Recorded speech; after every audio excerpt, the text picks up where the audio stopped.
प्रत्यक्ष भगवान शंकरांचा प्रसाद, तोही दुर्गा. अत्यंत गोड कौतुकांनी त्या बाळाचं संगोपन केलं.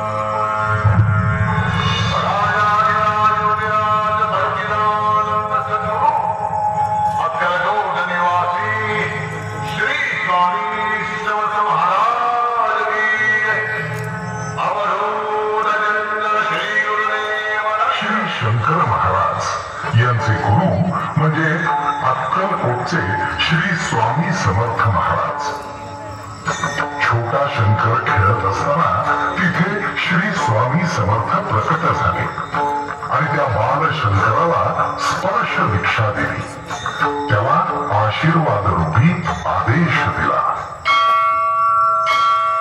हिमालयात केदारेश्वर इथे जा, स्वतःचा शोध घे आणि पुढील आयुष्य समाजाचं दुःख दूर करण्याकरता कार्यरत राहा. त्यानंतर केदारेश्वरापासून सुरू झालेली त्यांची भ्रमंती अक्कलकोट, त्र्यंबकेश्वर, नाशिक, भाग्यनगर, तुळजापूर, औदुंबर, श्रीशैल्य अशा सर्व तीर्थक्षेत्रातून झाली.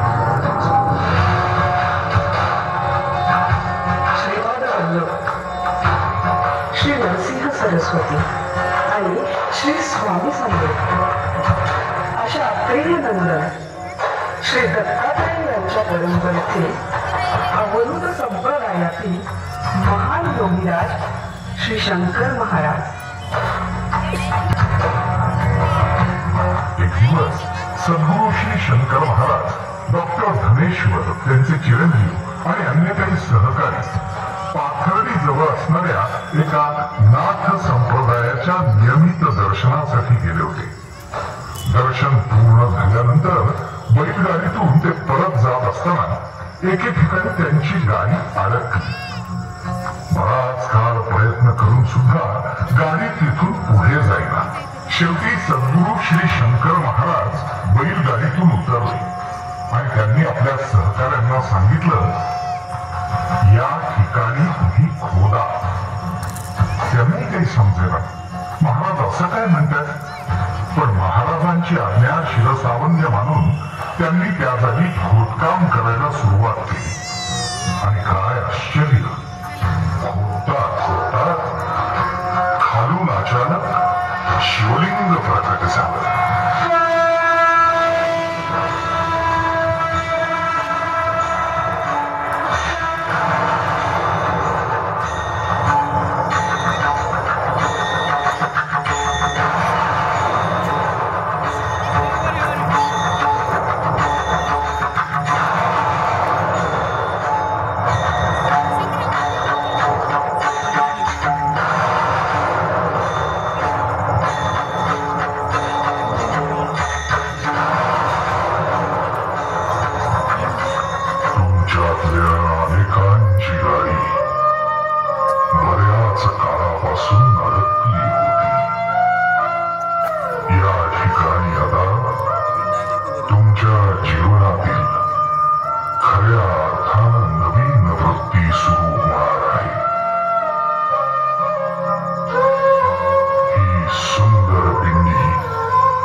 मठाच्या जागी श्री शंकर महाराज यांनी वैशाख शुद्ध अष्टमी शके 1869 अर्थात 28 एप्रिल 1947 या दिवशी समाधी घेतली.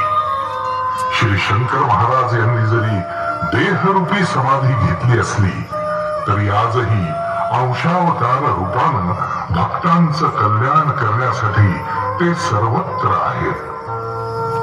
जो मनुष्य श्री शंकर महाराजांच्या वचनाप्रमाणे आपलं जीवन आचरतो, श्री शंकर महाराजांना, श्री स्वामी समर्थ महाराजांना, श्री दत्तात्रेयांना श्रद्धापूर्वक अंतःकरणानं पूजतो, आपलं जीवन त्यांना समर्पित करतो, त्याला आजही हात मारल्याने श्री शंकर महाराज दर्शन देतात.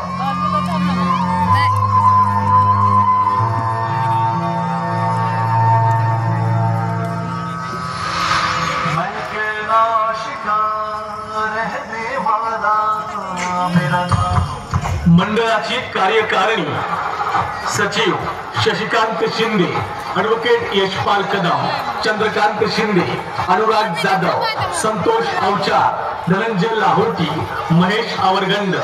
सहसचिव शिवराज घाडगे, सचिन आत्तमवाड, आनंद खेडकर, मुरली शिंदे, पप्पू शिंदे, संदीप शिंदे, गजानन आवरगंड. कोषाध्यक्ष प्रफुल्ल भैया सुगंधे.